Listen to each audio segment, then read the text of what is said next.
नमस्कार प्यारे साथियों, आप सभी का यूपीएससी लर्निंग पॉइंट ऑफिशियल पर स्वागत है। दोस्तों, UP PCS UPSC mains answer writing की बाधाओं को नज़र रखते हुए हम एक नया सीरीज़ लेकर आए हैं आपके समक्ष। आज हमारा डे 1 है। इसके तहत हम डेली 2 क्वेश्चन को लेकर चलेंगे। आज हमारा पॉलिटी एंड गवर्नेंस टॉपिक का पहला दिन है। दोस्तों, यूपी पीसीएस मेंस लिखने वाले अभ्यर्थियों की विशेष मांग पर यह डिज़ाइन किया गया है। यूपीएससी मेंस की तैयारी करने वाले राज्य सिविल सेवाओं की मुख्य परीक्षा में उत्तर लेखन का अभ्यास करने वाले अभ्यर्थियों के लिए विशेष रूप से यह लाभदायी होगा। दोस्तों, यूपीएससी की तैयारी करने वाले अभ्यर्थियों के समक्ष मेंस की आंसर राइटिंग कैसे करें, ये बहुत बड़ी दुविधा रहती है। तो चाहे यूपीएससी के छात्र हों, चाहे यूपी पीसीएस के छात्र हों, जिन्होंने भी आंसर राइटिंग्स की प्रैक्टिस अब तक नहीं की है या आंसर राइटिंग में प्रॉब्लम्स आती है, वो हमारे इस सीरीज को फॉलो करके आंसर राइटिंग में इम्प्रूवमेंट हासिल कर सकते हैं। दोस्तों, हमारा पीवाईक्यू एक्सप्रेस सीरीज है, जिसके तहत हम प्रीवियस ईयर में पूछे गए प्रश्नों का अभ्यास करेंगे। अभी यूपी पीसीएस मेंस के मद्देनज़र हम सर्वप्रथम यूपी पीसीएस मेंस के पीवाईक्यू को, प्रीवियस ईयर क्वेश्चन को रखेंगे। इसके बाद हम क्रमिक रूप से यूपीएससी व अन्य मेंस के पीवाईक्यू को शामिल करेंगे। हमें क्यों फॉलो करें? हम आपको निःशुल्क मेंस उत्तर लेखन का अभ्यास लेकर आए हैं, जिसके लिए आप हज़ारों रुपए का भुगतान करते हैं। एकदम निःशुल्क है पीवाईक्यू सीरीज। आपको वास्तविक गाइडेंस यहाँ पे दिया जाएगा, जिसमें हमारे मेंस लिखने के अनुभवों का भी आप लाभ उठा सकते हैं। वेल रिसर्च के साथ आपको ओरिजिनल कंटेंट दिया जाएगा। क्रिएटिव माइंड मैपिंग के थ्रू आपको समझाया जाएगा, जिससे आप मेमोराइज़ कर सकते हो मैक्सिमम और अपने स्कोर को बूस्ट कर सकते हो। दोस्तों, इस वीडियो का फ्री पीडीएफ आपको हमारे Telegram ID UPSC learning point पर अवेलेबल है, वहाँ डाउनलोड कर सकते हैं। दोस्तों, यह हमारा पीवाईक्यू एक्सप्रेस सीरीज है। यूट्यूब पर ऐसा अनोखा प्रयास है, नया प्रयास है और बिना किसी भुगतान के एकदम निःशुल्क प्रयास है। इसमें आपको प्रतिदिन 2 क्वेश्चन दिए जाएंगे। क्वेश्चन प्रीवियस ईयर क्वेश्चंस के होंगे, जिसके तहत हमने आज 2 टॉपिक को उठाया। एक संविधान सभा, दूसरा न्यायपालिका की स्वतंत्रता व मूल संरचना के सिद्धांत पर आधारित। दोनों प्रश्न यूपी पीसीएस मेंस GS2 2024 में पूछे गए हैं। हम यूपी पीसीएस मेंस पीवाईक्यू का 1 स्टॉप सोल्यूशन आपके समक्ष प्रस्तुत कर रहे हैं, brain storming and mind mapping techniques के थ्रू। दोस्तों, संविधान सभा की संरचना पर संक्षिप्त टिप्पणी करना है। ये प्रश्न यूपी पीसीएस मेंस GS2 में 2024 में पूछा गया प्रश्न है। दोस्तों, यहाँ पे संविधान सभा की संरचना पर टिप्पणी करना है। संविधान सभा, आप सभी जानते हैं, संविधान सभा ने संविधान का निर्माण किया है। तो किसी भी प्रश्न का उत्तर लिखना है तो इसके 3 पार्ट होते हैं। सबसे पहले आपका भूमिका आएगा, फिर मुख्य भाग आएगा, फिर निष्कर्ष आएगा। दोस्तों, भूमिका में क्या लिखेंगे? भूमिका में लिखेंगे संविधान सभा की स्थापना कैबिनेट मिशन की सिफारिश पर भारतीय संविधान के निर्माण हेतु की गई थी। इसने स्वतंत्र भारत की पहली संविधान सभा के रूप में भी कार्य किया। तो इस प्रकार हम भूमिका को लिखेंगे। इसके बाद हम इसके मुख्य भाग पर आएंगे, जिसमें चूंकि संविधान सभा की संरचना पर संक्षिप्त टिप्पणी करना है प्रश्न में, इसलिए हम मुख्य भाग में संविधान सभा की संरचना के बारे में बात करेंगे। इसके बाद हम कंक्लूजन पे आएंगे। कंक्लूजन में हम संविधान सभा ने व्यापक रूप से विचार विमर्श के पश्चात विश्व के सबसे बृहद संविधान के रूप में भारतीय संविधान का निर्माण किया, ऐसा कुछ रखते हुए कंक्लूड करेंगे इस प्रश्न को। तो दोस्तों, इसके मेन बॉडी, ये हमारा प्रश्न का फॉर्मेट हो गया। इस फॉर्मेट में हमको उत्तर लिखना है। लेकिन अभी इसके हम कंटेंट की बात करें कि इसके मुख्य भाग में हम क्या डालेंगे। तो दोस्तों, संविधान सभा की संरचना पे मुख्य भाग में यहाँ पे संरचना की बात करेंगे। प्रश्न में एक ही डिमांड है, संविधान सभा की संरचना। तो आप सभी जानते हैं संविधान सभा एक बहुसदस्यीय निकाय थी। तो यहाँ पे सबसे पहले लिखेंगे एक बहु सदस्यीय निकाय जिसमें 389 मेंबर्स थे। लेकिन पाकिस्तान के पृथक्करण के बाद इसमें 299 सदस्य बचे। इन 299 सदस्यों में 229 ब्रिटिश प्रांतों से तथा 70 जो सदस्य हैं वह देसी रियासतों के द्वारा मनोनीत किए गए थे।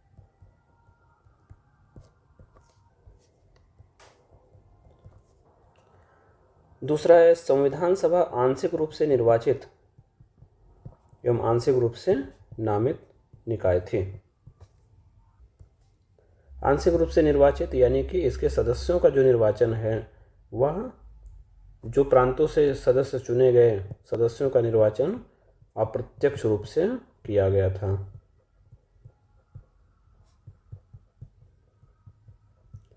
प्रांतीय विधानसभाओं के द्वारा कितने सदस्यों का ऐसा किया गया था? तो जो 229 सदस्य हैं उनका अप्रत्यक्ष निर्वाचन किया गया था। बचे हुए 70 सदस्य हैं जो इन 70 सदस्य का देसी रियासतों द्वारा मनोनयन किया गया था।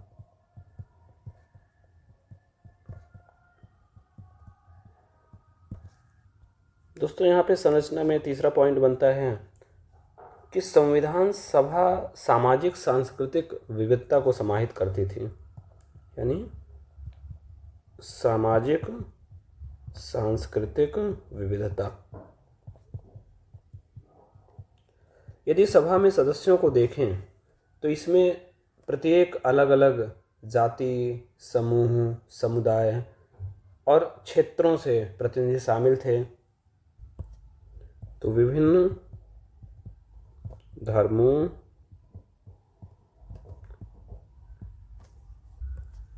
भाषाओं,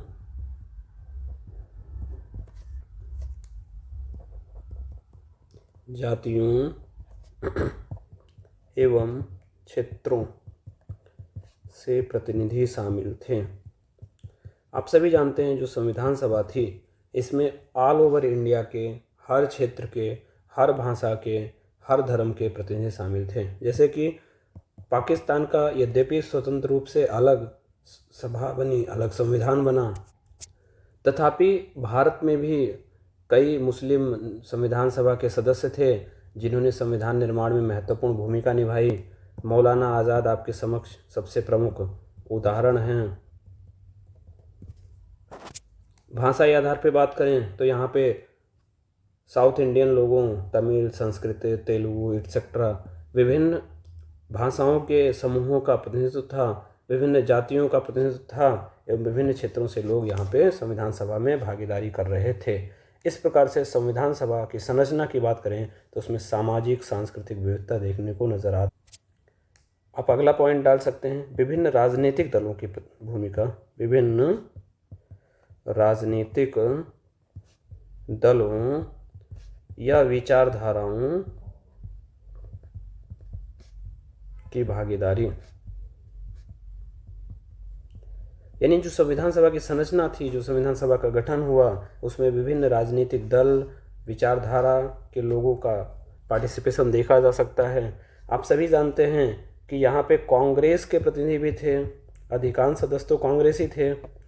उसके बाद वामपंथी थे, साम्यवादी प्रतिनिधि थे और समाजवादी भी थे, कुछ उदारवादी भी थे। तो उदारवादियों को हम कांग्रेसी प्रतिनिधि में शामिल कर लेते हैं। तो यहाँ पे कांग्रेसी, वामपंथी, साम्यवादी व समाजवादी विचारधाराओं की भागीदारी, विभिन्न राजनीतिक दल, विभिन्न क्षेत्रीय राजनीतिक दलों के प्रतिनिधि क्षेत्रीय प्रांतीय विधानसभाओं के द्वारा चुनकर यहाँ पे आए हुए।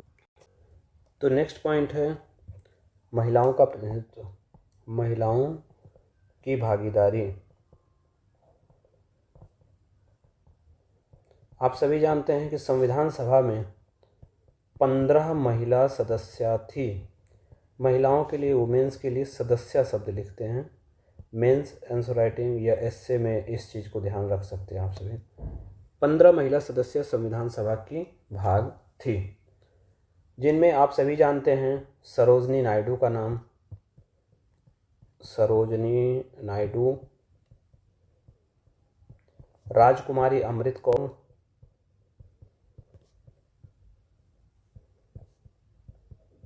हंसा मेहता तथा दुर्गाबाई देशमुख।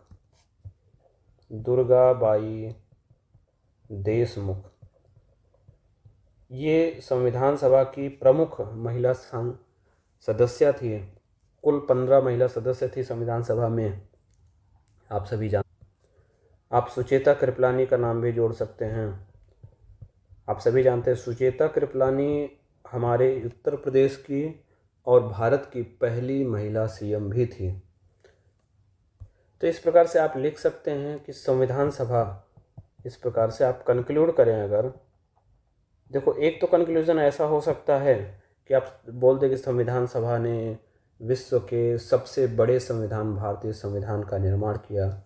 ऐसा भी कह सकते हैं कि संविधान सभा ने विश्व के सबसे बड़े लोकतांत्रिक देश भारत के संविधान का निर्माण किया।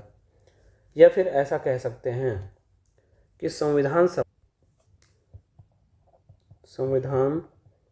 सभा ने भारत के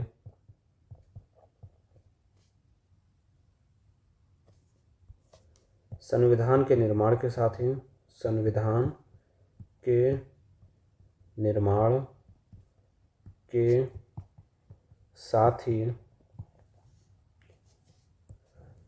स्वतंत्र भारत की पहली संसद के रूप में भी कार्य किया। स्वतंत्र भारत की पहली संसद के रूप में भी कार्य किया। यहाँ पे आप चाहो तो पॉइंट के अंदर एक और नया पॉइंट ऐड कर सकते हो, वो ये है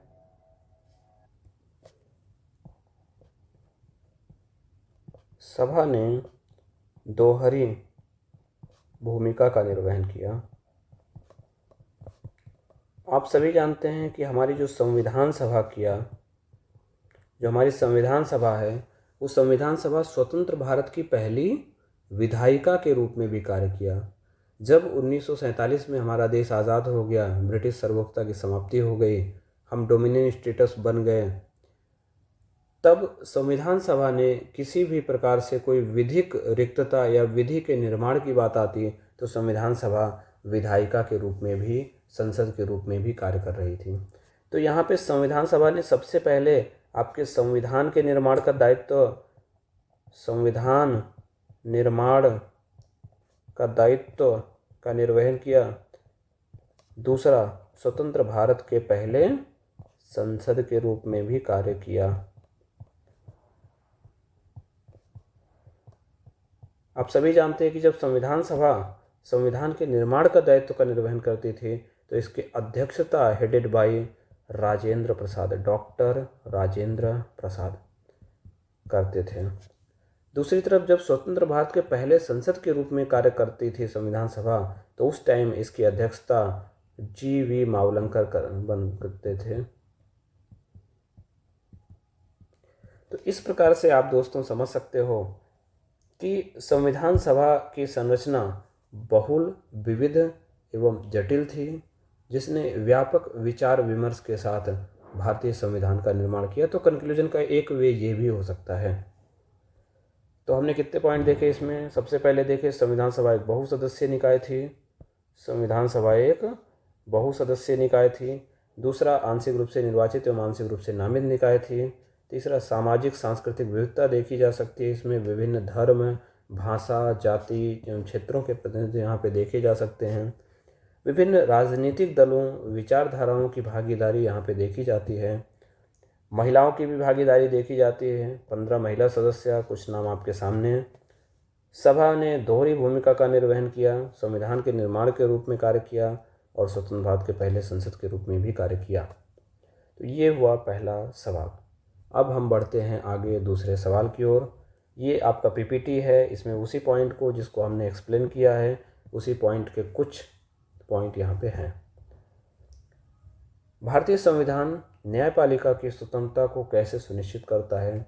मूल संरचना के सिद्धांत के महत्व पर प्रकाश डालिए, महत्व पर चर्चा कीजिए। तो यहाँ पे दो चीज़ हो गया, एक तो भारतीय संविधान न्यायिक स्वतंत्रता की जो बात करता है उसकी बात है, सबसे पहले न्यायपालिका की स्वतंत्रता की बात है, दूसरी तरफ मूल संरचना के सिद्धांत की बात है। तो यहाँ पे जो कीवर्ड है दोस्तों, वो दो कीवर्ड हैं। क्या क्या? न्यायपालिका की स्वतंत्रता और दूसरा है मूल संरचना का सिद्धांत। तो यहाँ पे दो कीवर्ड है। तो सबसे पहले हम भूमिका कैसे लिखें, भूमिका में क्या करें, क्योंकि भूमिका में अक्सर आपको ये सलाह दी जाती है कि कीवर्ड को एक्सप्लेन करना है। तो अब यहाँ पे दो दो कीवर्ड हैं, लेकिन प्रश्न की मूल डिमांड को अगर समझें तो प्रश्न की सर्वप्रथम प्राथमिक या मूल डिमांड है न्यायपालिका की स्वतंत्रता। तो न्यायिक स्वतंत्रता की डिमांड है, इसलिए हम न्यायपालिका की स्वतंत्रता या इसके आधार को प्रश्न की भूमिका के रूप में लिखेंगे। तो आप सभी जानते हैं कि न्यायिक स्वतंत्रता का उद्भव शक्ति के पृथक्करण के मूल सिद्धांतों के आधार पर हुआ। तो इसी पॉइंट से शुरुआत करेंगे भूमिका। तो दोस्तों इसके आगे हम क्या लिखेंगे कि न्यायिक स्वतंत्रता को संविधान के तहत स्थापित किया गया है, यानी कि जो संविधान है उसने न्यायिक स्वतंत्रता की परिकल्पना की है शक्ति के पृथक्करण के सिद्धांत के आधार पर। तो शक्ति के पृथक्करण का सिद्धांत क्या है दोस्तों? शक्ति के पृथक्करण के सिद्धांत के तहत जो सरकार के 3 अंग हैं, सरकार के 3 अंग, जिसमें आप सभी जानते हैं कार्यपालिका, विधायिका एवं न्यायपालिका आती है। कार्यपालिका, विधायिका एवं न्यायपालिका, इन तीनों के मध्य शक्तियों का स्पष्ट पृथक्करण किया गया है, यानी कि सभी अंग एक दूसरे के कार्य में हस्तक्षेप नहीं करेंगे। यानी प्रत्येक अंग, कार्यपालिका है, विधायिका है व न्यायपालिका है, प्रत्येक अंग अपने अपने कार्यों का स्वतंत्रता पूर्वक निर्वहन करेगा। न्यायपालिका को संविधान के संरक्षक या संविधान के समीक्षा की शक्ति प्राप्त है, जिसके तहत वह कार्यपालिका व विधायिका के उन क्षेत्राधिकार से बाहर किए गए कृत्यों को रद्द करता है जो संविधान की मर्यादा के प्रतिकूल हैं। तथापि कार्यपालिका, विधायिका और न्यायपालिका सभी स्वतंत्र रूप से कार्य करते हैं।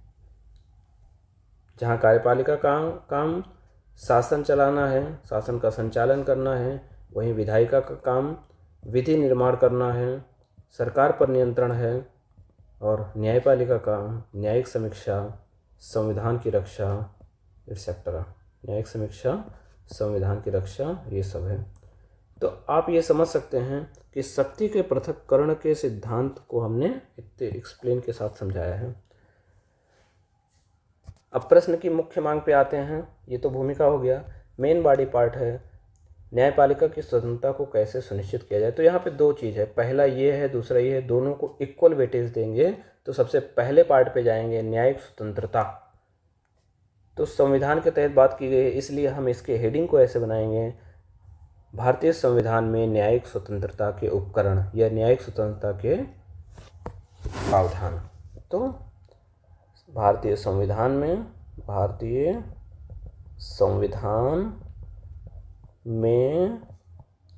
न्यायिक स्वतंत्रता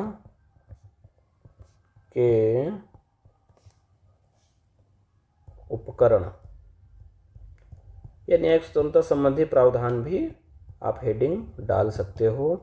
और जब भी आप उत्तर लिख रहे हो तो उस टाइम ये ध्यान रखें कि जो हेडिंग्स हो वो आप ऐसे बॉक्स में डाल सकते हैं। इससे मेंस में आपको अच्छा स्कोर मिलने में मदद मिलेगी। तो यहाँ पे हम सबसे पहले एक एक पॉइंट की बात करते हैं। पॉइंट नंबर 1 क्या है? न्यायाधीशों की नियुक्ति।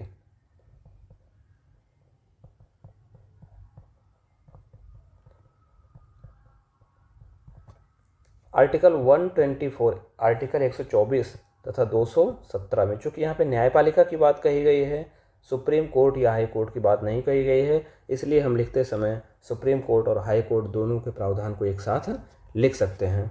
तो अनुच्छेद आर्टिकल 124 टू 17 124 217 इसके तहत न्यायाधीशों की नियुक्ति संबंधी प्रावधान है। तो न्यायाधीशों की नियुक्ति कौन करेगा? राष्ट्रपति न्यायाधीशों की नियुक्ति करता है, लेकिन राष्ट्रपति कोलिजियम के सुप्रीम कोर्ट के मुख्य न्यायाधीश की सलाह पर, मुख्य न्यायाधीश की सलाह पर। अब आप सभी जानते हैं कि भारतीय व्यवस्था में थर्ड जजेज केस 1998 में सुप्रीम कोर्ट ने कॉलेजियम व्यवस्था का प्रतिपादन किया।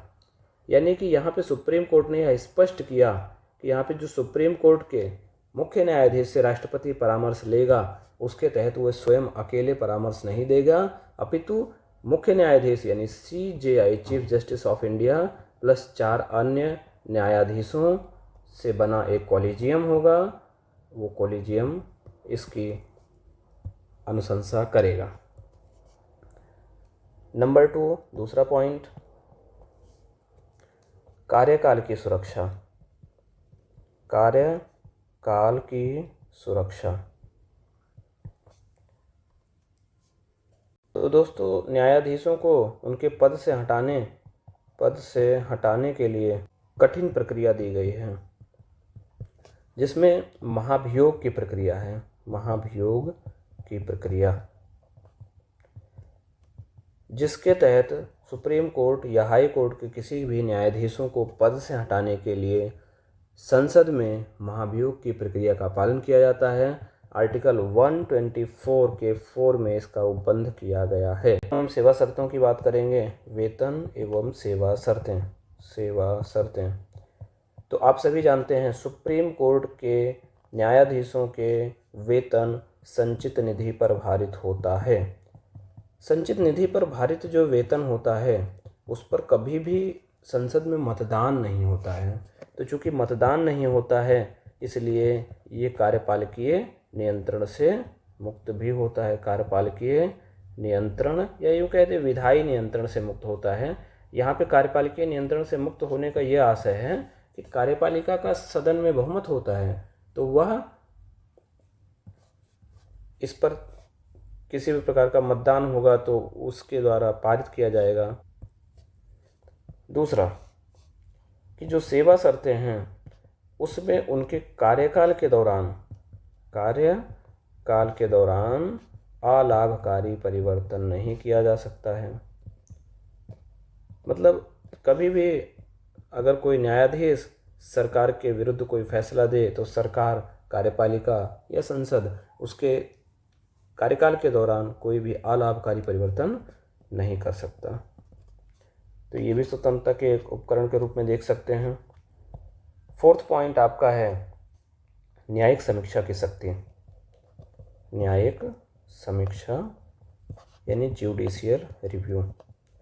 आप सभी जानते हैं कि ज्यूडिशियल रिव्यू की शक्ति का प्रयोग न्यायपालिका समय समय पर विभिन्न संविधान संशोधनों, कार्यपालिकीय आदेशों या फिर कार्यपालिकीय कार्यों को न्यायपालिका में संविधान के गरिमा के आधार पर मूल्यांकन करता है तथा यदि वह अनुप्रयुक्त हों तो उन्हें रद्द घोषित करता है। यदि वह दूसरे के क्षेत्राधिकार में हस्तक्षेप हो तो उसे रद्द घोषित करता है। जैसे कि आप देख सकते हैं यहाँ पे न्यायाधीशों की जो नियुक्ति है, इसी से संबंधित एक और चीज़ें मुझे बतानी है जो न्यायिक समीक्षा से भी जुड़ा हुआ है।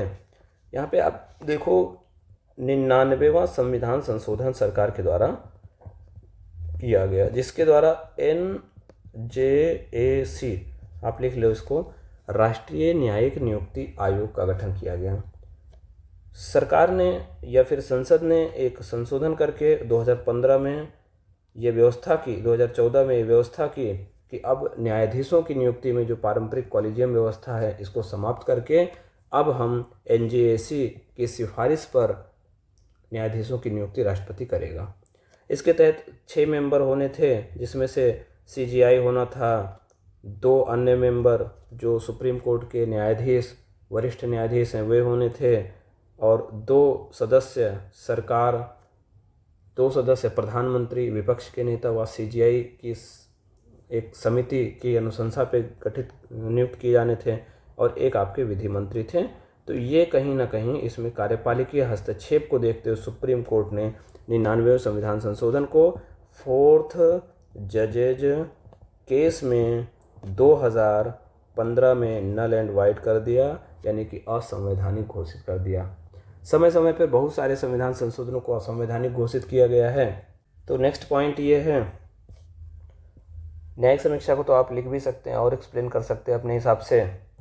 आपका 5th पॉइंट जो है, 5th पॉइंट है अवमानना की शक्ति। अवमानना की शक्ति, यदि न्यायपालिका के आदेशों को, चाहे कार्यपालिका हो, चाहे कोई व्यक्ति हो, कोई सदन हो, कोई भी है, अगर न्यायपालिका के आदेशों को नहीं मानती है तो वह कोर्ट ऑफ कंटेम्प्ट या कंटेम्प्ट ऑफ कोर्ट के तहत कोर्ट की अवमानना हुई है। Court contempt of court, contempt of court इसको बोलते हैं। कंटेम्प्ट ऑफ कोर्ट की कार्यवाही करते हुए वह सजा दे सकता है। इसमें 2 प्रकार के होते हैं, सिविल अवमानना, सिविल अवमानना, और दूसरी है आपराधिक अवमानना। अवमानना यानी कि यदि सुप्रीम कोर्ट के कोई आदेश या निर्देश का उल्लंघन कर दे तो उसे सिविल अवमानना के तहत माना जाएगा। लेकिन ऐसा कोई प्रयास जिससे सुप्रीम कोर्ट, हाई कोर्ट या किसी न्यायालय की छवि कलंकित हो, न्यायाधीशों की छवि कलंकित हो, ऐसा अगर प्रयास किसी संस्था के द्वारा या किसी के द्वारा किया जाएगा तो यह आपराधिक अवमानना की श्रेणी में आएगा और सुप्रीम कोर्ट इस पर एक्शन ले सकता है।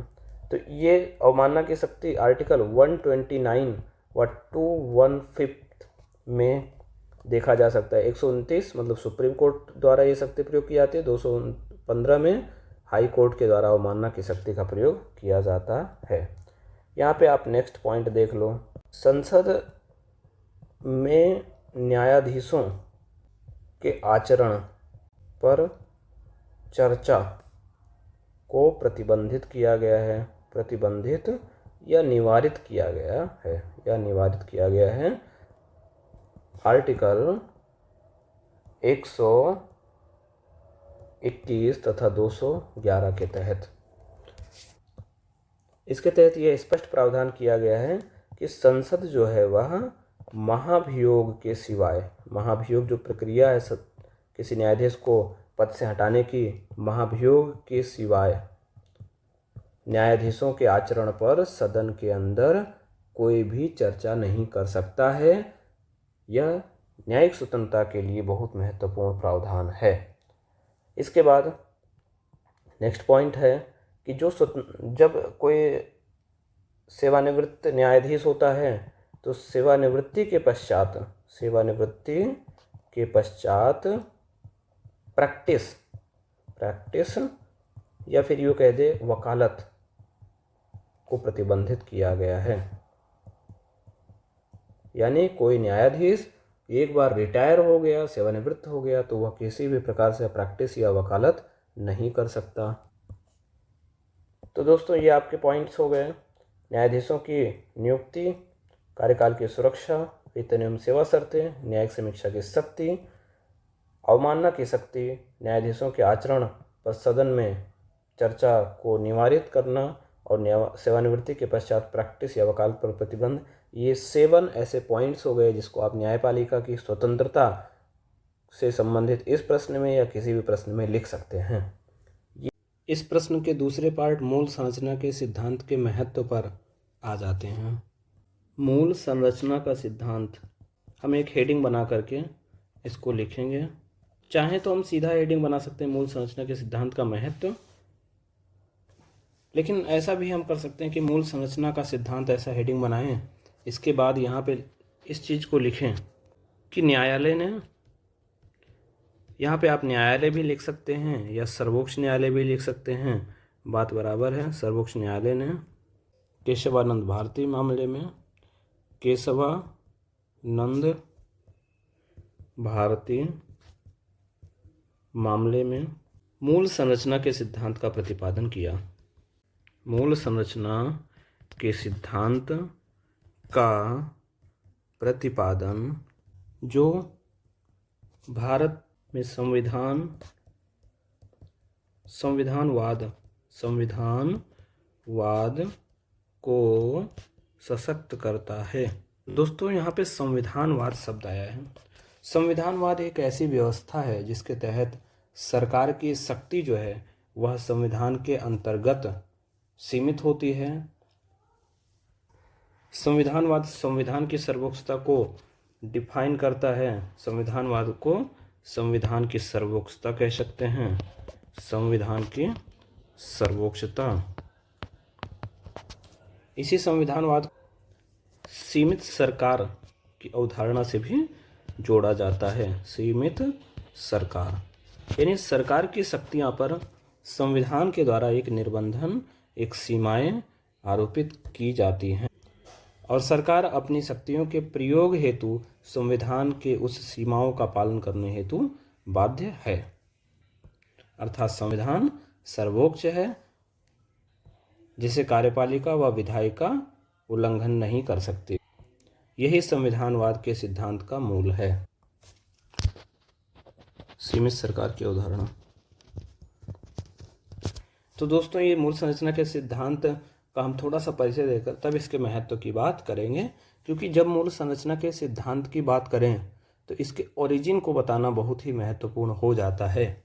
तो हमने अभी ओरिजिन को स्पष्ट किया है, अब महत्व की बात करते हैं। तो अब चूंकि अभी हमने यहाँ पे हेडिंग डाल रखा है मूल संरचना के सिद्धांत की, तो अब चाहें तो हम डायरेक्ट यहाँ पे महत्व हेडिंग डाल सकते हैं।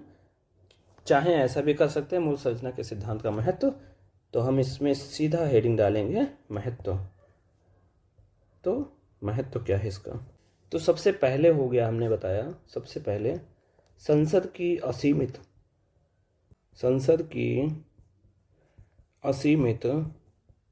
संशोधन की शक्ति पर संवैधानिक नियंत्रण।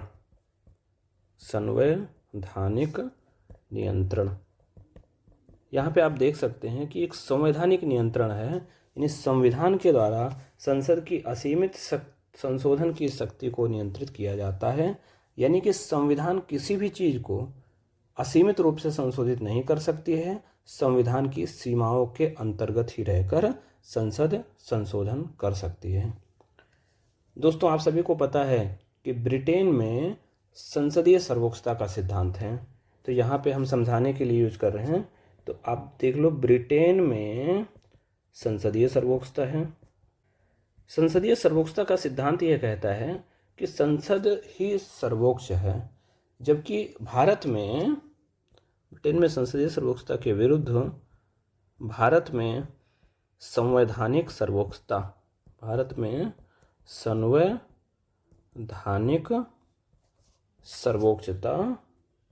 के साथ संसदीय व्यवस्था की स्थापना। यहाँ पे ये दोस्तों कि ब्रिटेन में संसदीय सर्वोच्चता है और संसदीय सर्वोच्चता के तहत संसद किसी भी चीज़ को संशोधित या कोई भी लॉ ला सकती है।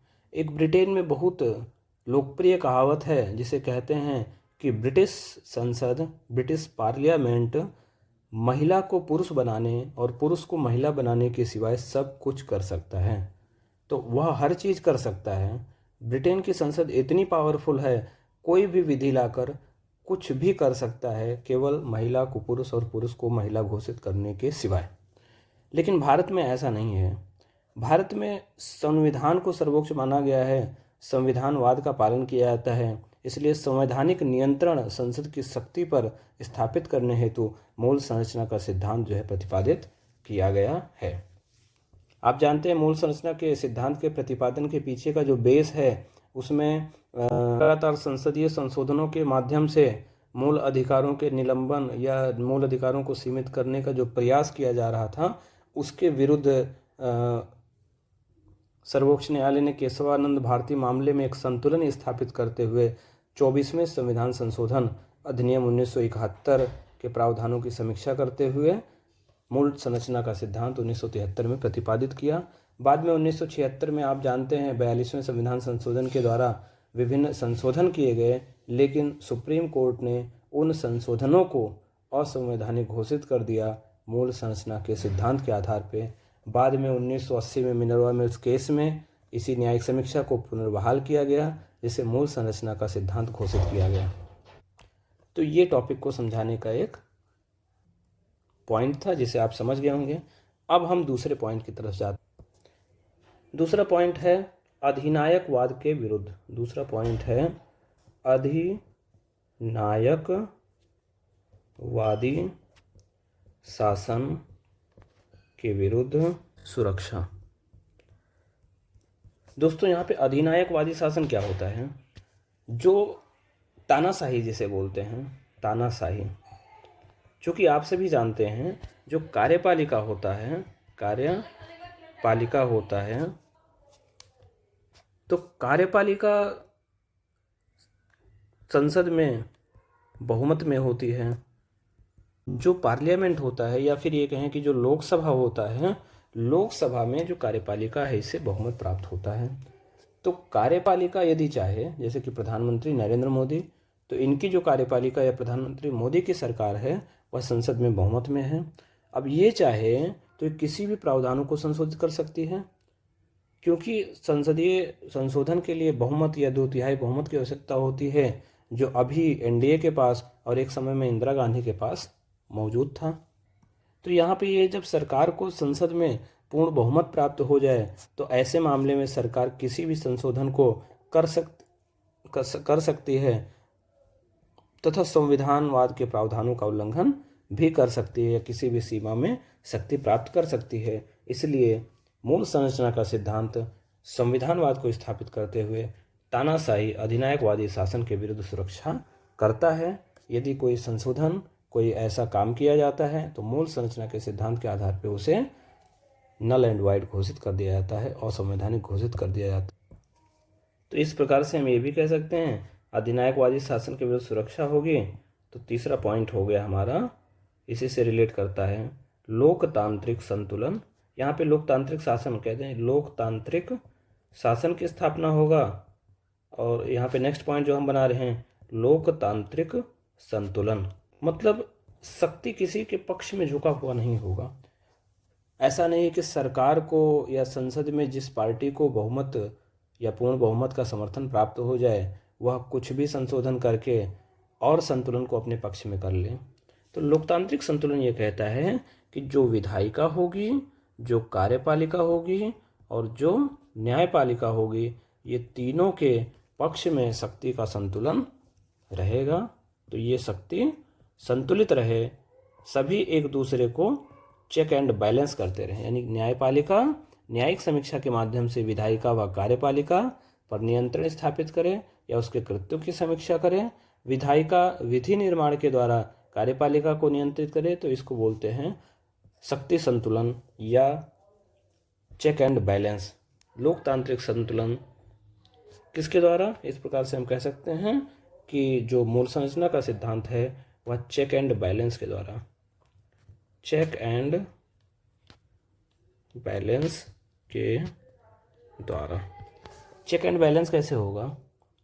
चेक एंड बैलेंस जो है वह शक्ति के पृथक्करण सिद्धांत, जो शक्ति के पृथक्करण सिद्धांत के आधार पर विधायिका और यहाँ तक कि कार्यपालिका, विधायिका व कार्यपालिका के कार्यों की समीक्षा की न्यायिक समीक्षा द्वारा। तो ये पॉइंट हो गया आपका, चेक एंड बैलेंस के द्वारा डेमोक्रेटिक संतुलन, लोकतांत्रिक संतुलन को स्थापित किया जा सकता है। एक अगला पॉइंट हो गया जो न्यायपालिका है। न्यायपालिका यानी कि सर्वोच्च न्यायालय या फिर राज्य हाईकोर्ट भी कह सकते हैं। तो न्यायपालिका को संविधान के संरक्षक के रूप में स्थापित करता है, संविधान के संरक्षक के रूप में।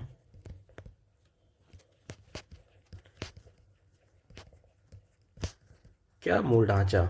चूंकि अभी बात हो रही है मूल संरचना का सिद्धांत, तो न्यायपालिका को संविधान के संरक्षक के रूप में स्टेब्लिश करने का काम करता है। यदि संविधान के किसी भी प्रावधान का उल्लंघन होगा, यदि कोई संविधान का उल्लंघन होगा, तो मूल संरचना के सिद्धांत के आधार पर न्यायपालिका संविधान के संरक्षण करते हुए उस प्रावधान को शून्य घोषित कर देगी, असंवैधानिक घोषित कर। और हम उदाहरण के तौर पे देख सकते हैं, जब उदाहरण के तौर पे हम देख सकते हैं मिनर्वा मिल्स केस में, मिनर्वा मिल्स केस, या फिर यूँ कह दें केशवानंद केस में भी, केशवानंद भारती केस में भी सेम चीज़ किया गया था। न्यायिक समीक्षा की शक्ति को पुनर्बहाल, न्यायिक समीक्षा की शक्ति को पुनर्बहाल किया गया। ठीक है, पुनर्बहाल किया गया। ठीक है, तो इस प्रकार मूल संरचना के सिद्धांत का महत्व, तो इस सवाल का दूसरा जो डायमेंशन था वो भी पूरा होता है।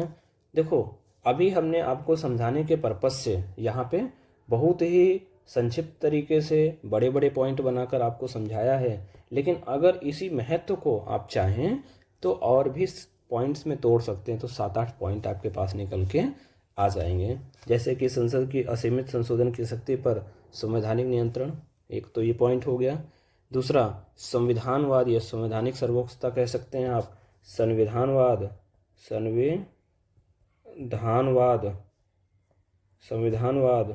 या संवैधानिक सर्वोच्चता, संविधानवाद या संवैधानिक सर्वोच्चता, ये संविधानवाद हो गया और ये हो गया संवैधानिक सर्वोच्चता। तो दूसरा पॉइंट ये भी हो सकता है। अधिनायकवादी शासन के विरुद्ध सुरक्षा, तीसरा पॉइंट। चौथा पॉइंट, लोकतांत्रिक संतुलन को स्थापित करना। पांचवा पॉइंट, शक्ति के पृथक्करण सिद्धांत को संरक्षित करना। छठा पॉइंट, न्यायपालिका को संविधान के संरक्षक के रूप में स्थापित करना। तो ऐसे 6 पॉइंट यहाँ पे निकल के आ रहे हैं जिसको हमने आपको समझा दिया है। आप चाहो तो ऐसे बड़े बड़े 4 पॉइंट में डाल सकते हो या 6 पॉइंट 7 पॉइंट भी इसको कर सकते हो। तो ये टॉपिक आपका क्लियर होता है। अब दोस्तों स्लाइड में आगे बढ़ते हैं। अभी यहाँ पे आप कंक्लूजन डालेंगे। कंक्लूजन में आप यही चीज़ लिखेंगे, भारतीय संविधान, यहाँ पे चूंकि स्पेस का अभाव है तो यहाँ पे जो कंक्लूजन है, कंक्लूजन, तो दोस्तों यहाँ पे कंक्लूजन में आप ये लिखोगे कि भारतीय संविधान में न्यायपालिका की स्वतंत्रता की परिकल्पना की गई है जो शक्ति के पृथक्करण के मूलभूत सिद्धांतों पर आधारित है तथा मूल संरचना का सिद्धांत न्यायिक समीक्षा की शक्ति व न्यायिक स्वतंत्रता की रक्षा करता है। या फिर अगर आपने पहले ही ये बात स्पष्ट कर दिया है भूमिका में ही कि शक्ति के पृथक्करण के मूलभूत सिद्धांतों पर न्यायिक स्वतंत्रता की परिकल्पना की गई है, तो आप यहाँ पे मूल संरचना के सिद्धांतों के महत्व से इसको जोड़ करके कंक्लूड कर सकते हो। जैसे संविधान में न्यायिक स्वतंत्रता की परिकल्पना की गई है जो न्यायिक समीक्षा की शक्ति का प्रयोग करते हुए संसदीय व कार्यपालिका पर एक शक्ति संतुलन स्थापित करने के हेतु महत्वपूर्ण है। इस क्रम में न्यायालय ने मूल संरचना के सिद्धांत का प्रतिपादन किया जो वास्तविक शक्ति संतुलन को प्राप्त करने हेतु भारतीय नवाचार हैं। तो इस प्रकार से इसकी कंक्लूजन कर सकते हैं। यहाँ पे थोड़ा स्पेस का अभाव है इसलिए हम लिख नहीं सकते हैं, तो आप इसको ऐसे कंक्लूड कर सकते हो या फिर ऐसे बोल सकते हो कि मूल संरचना का सिद्धांत न्यायिक स्वतंत्रता की रक्षा के लिए प्रतिपादित भारतीय नवाचार है जिसने भारतीय संविधान एवं संविधानवाद को स्थापित किया है। ये सबसे अच्छा कंक्लूजन हो सकता है। तो इसके बाद हम देखते हैं पीपीटी में, यहाँ पे जो हमने अभी पीछे समझाया आपको न्यायिक स्वतंत्रता हेतु प्रावधान। दोस्तों जो हम यहाँ पे आपको समझा रहे हैं उसमें ज़्यादा पॉइंट हम कवर कर रहे हैं, इसलिए वीडियो भी थोड़ा लंबा हो गया है और आपकी अंडरस्टैंडिंग के लिए बीच बीच में हम कुछ व्याख्यान या लेक्चर बीच में देते हैं ताकि टॉपिक पे आपको ओवरऑल अंडरस्टैंडिंग हो सके। तो दोस्तों यहाँ अभी हमने जो पीछे बताए हैं आपको 7 पॉइंट बताए हैं, यहाँ पे 5 ही पॉइंट हैं। न्यायाधीशों की नियुक्ति हमने बताया आपको राष्ट्रपति करता है सीजीआई के सलाह पर। कार्यकाल की सुरक्षा, इनके कार्यकाल से पद से हटाने के लिए महाभियोग की प्रक्रिया का पालन करना अनिवार्य होता है जो कि बहुत ही टफ और संवैधानिक प्रक्रिया है। वेतन एवं सेवा शर्तें, वेतन संचित निधि पर भारित होती है। सेवा शर्तों में कोई अलाभकारी परिवर्तन नहीं किया जा सकता है। जुडिशियल रिव्यू की बात करिए तो संविधान के अंतर्गत जुडिशियल रिव्यू के तहत न्यायपालिका, कार्यपालिका व विधायिका के कार्यों की न्यायिक समीक्षा करके संविधान के मानकों पर, संविधान की कसौटी पे मूल्यांकन करता है तथा असंवैधानिक, अगर संविधान की सीमाओं से बाहर हैं तो उसे असंवैधानिक घोषित करता है। अवमानना की शक्ति, न्यायपालिका के आदेश की अगर कोई पालन नहीं करता है या न्यायपालिका की छवि को कलंकित का प्रयास करता है तो यहाँ पे अवमानना की शक्ति आर्टिकल 129 या 215 में दी गई है। यहाँ पे सुप्रीम कोर्ट है, यहाँ पे हाई कोर्ट है। इसके अलावा हमने और भी बताया है कि यहाँ पे सुप्रीम कोर्ट या हाई कोर्ट के न्यायाधीशों के आचरण पर संसद में चर्चा को प्रतिबंधित किया गया। 6ठा पॉइंट हमने बताया है। तो ऐसे वहाँ पे हमने कुछ एक्स्ट्रा पॉइंट को कवर किया है। मूल संरचना के सिद्धांत को परिभाषित करने, मूल संरचना के सिद्धांत के महत्व की बात करें तो जो अभी हमने क्लियर किया है, संवैधानिक मूल्यों की रक्षा, संवैधानिक मूल्यों की रक्षा करता है, यही हमने अभी पीछे क्लियर किया है। लोकतांत्रिक संतुलन को स्थापित करता है, संविधान की आत्मा एवं लोकतंत्र की स्थिरता की रक्षा करता है, न्यायपालिका को संविधान के संरक्षक संस्था के रूप में सशक्त करता है और संसद की संशोधन की शक्ति पर एक संवैधानिक नियंत्रण करने का काम करता है। इसके साथ ही मूल संरचना के सिद्धांत के प्रमुख तत्वों की बात करें तो ये आपके लिए एकदम नया और एडिशनल पॉइंट है। हम जब भी मेंस लिख रहे होते हैं या प्रीलिम्स में भी हमारे सामने ये सवाल अक्सर बन के आता है। मूल संरचना के तत्व हम जानते हैं तो किसी भी प्रश्न पे लिखते हों, विधि का शासन लिख रहे हों या संघीय ढांचे पे प्रश्न लिख रहे हों या डेमोक्रेटिक गवर्नेंस सिस्टम पे या फिर फंडामेंटल राइट, संसदीय शासन, इन सारे प्रश्न में हम मूल संरचना के सिद्धांत का उल्लेख कर सकते हैं कि यह भारतीय संविधान के मूल संरचना का तत्व है।